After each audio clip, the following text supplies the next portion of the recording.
sekolah. Pertanyaan pertama, bagaimana sebaiknya pendidikan anti korupsi diterapkan di sekolah-sekolah? Baik, saya mencoba untuk menjawab ya.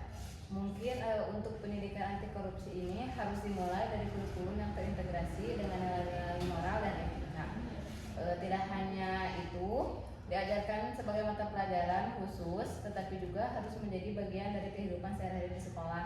Nah, misalnya mengajarkan pentingnya transparansi dalam pengelolaan keuangan, menghindari tindakan menyontek, serta menanamkan sikap jujur dalam setiap aspek kehidupan.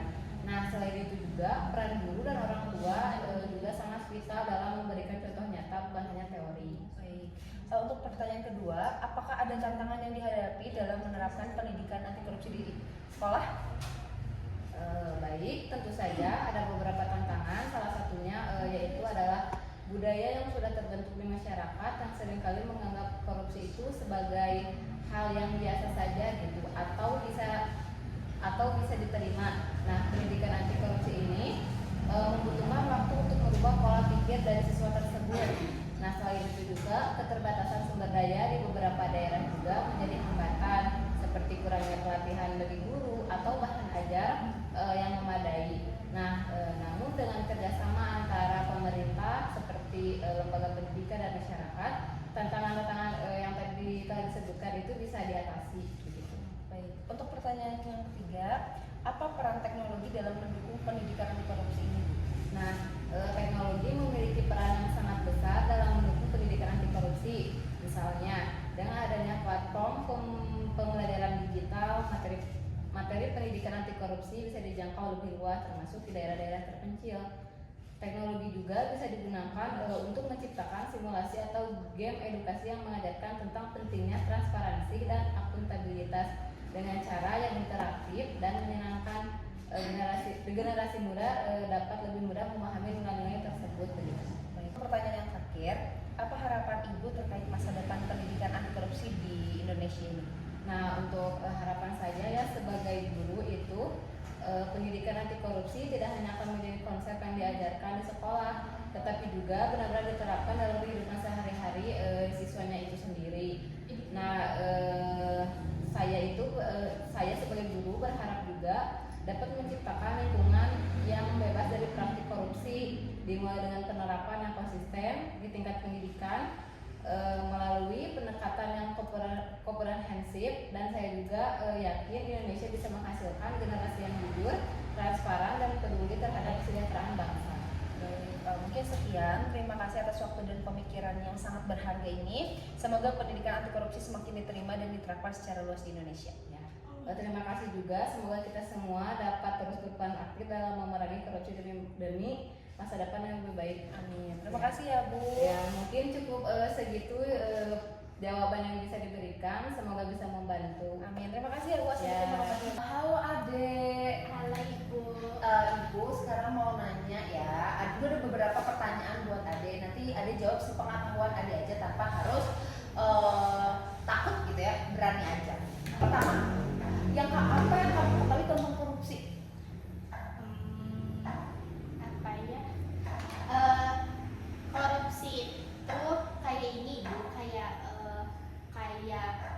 kalau misalnya kita nemuin uang terus diambil dan dipakai jajan. Ya, iya betul. Nah, itu salah satu sikap korupsi di kehidupan sehari-hari. Lanjut ya.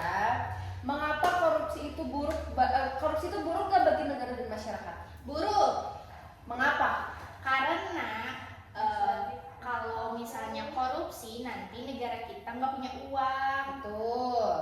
Terus apa yang bisa kamu lakukan agar tidak terlibat dalam korupsi? Jujur, harus jujur. Bentar, harus jujur. Mengapa penting untuk selalu jujur dalam kehidupan sehari-hari? Supaya lembut kita tidak korupsi. Betul. Apa yang terjadi jika seseorang melakukan korupsi? Apa ya? Di penjara, Dihukum apa lagi? di penjara. Di penjara. Dapat hukuman ya. Kalau kamu korupsi itu bisa mendapatkan hukuman. Nah, mungkin Ibu sudah sekian saja untuk pertanyaan. Terima kasih ya sudah menjawab pertanyaan. Jawaban kamu keren ya. Terima kasih. Iya Ibu. Assalamualaikum warahmatullahi wabarakatuh.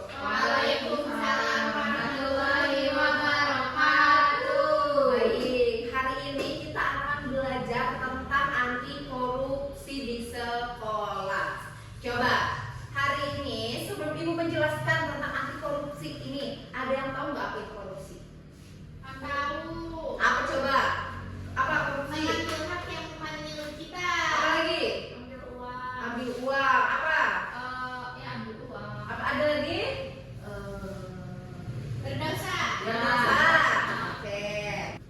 Nah, korupsi itu adalah tindakan penyalahgunaan kekuasaan, tindakan penyalahgunaan yang seharusnya tidak dilakukan. Korupsi itu salah satu sikap yang merugikan banyak orang, bukan hanya satu orang tapi banyak orang. Tadi apa kata ibu? Contoh korupsi itu apa? Ngambil hak orang lain. Ya, merugikan banyak orang. Coba contoh kecil korupsi di kelas apa? Ngambil uang kas. Ambil uang kas, apa lagi? Ngambil pensil. Ambil pensil. Mengambil penghapus. Mengambil penghapus. Jajan di kantin bilangnya 1 tapi ngambilnya 2. Betul. Iya. Nah, betul sekali ya kalian. Jawaban kalian itu benar-benar betul. Tapi ada yang lebih sering kalian lakukan tanpa kalian sadar. Uniko. Bukan. Apa Uniko teh? Apa Uniko? Uniko itu lo bilang ke mama butuhnya 10.000. Iya. Oh, Bohong ya itu. Tapi yang sering kalian lakukan tanpa sadar adalah mencontek. Siapa yang mau mencontek jujur? Ini. Aku jujur.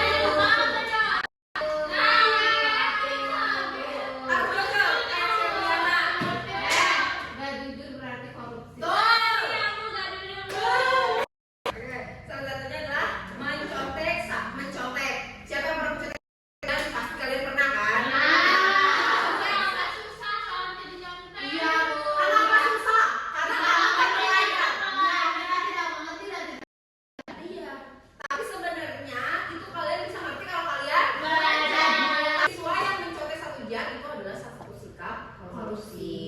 Coba mencontek di kelas meskipun dianggap sebagai bentuk kecurangan yang lebih kecil, tetapi memiliki dampak yang serius, tahu? Baik bagi individu maupun lingkungan sekolah secara keseluruhan. Coba, apa dampak buruk dari mencontek? Jadi bodoh. Jadi bodoh. Apalagi? Tidak berkembang. Merugikan orang lain juga. Kenapa? Soalnya nanti kalau misalnya kalau yang diconteknya udah mikir panjang-panjang, kalau yang nyontek nggak mikir. Betul. Mengurangi kejujuran. Ya.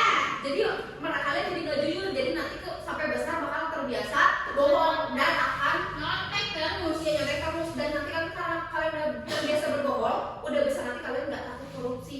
Ya. Karena kalian udah terbiasa korupsi dari kecil. Terus, iya, menurunkan kualitas pembelajaran. Jadi kalian tuh nggak pinter-pinter nanti karena kebiasaan nyontek, nggak pernah berpikir, nggak pernah belajar karena udah ada contekan. Lanjut, menciptakan ketidakadilan. Adil nggak kalau Pipit belajar dia susah-susah dapat nilai 80 sedangkan kamu 80-nya nyontek? Adil nggak? Ya. Yang benar yang nyontek atau yang belajar sendiri? Belajar sendiri. Betul.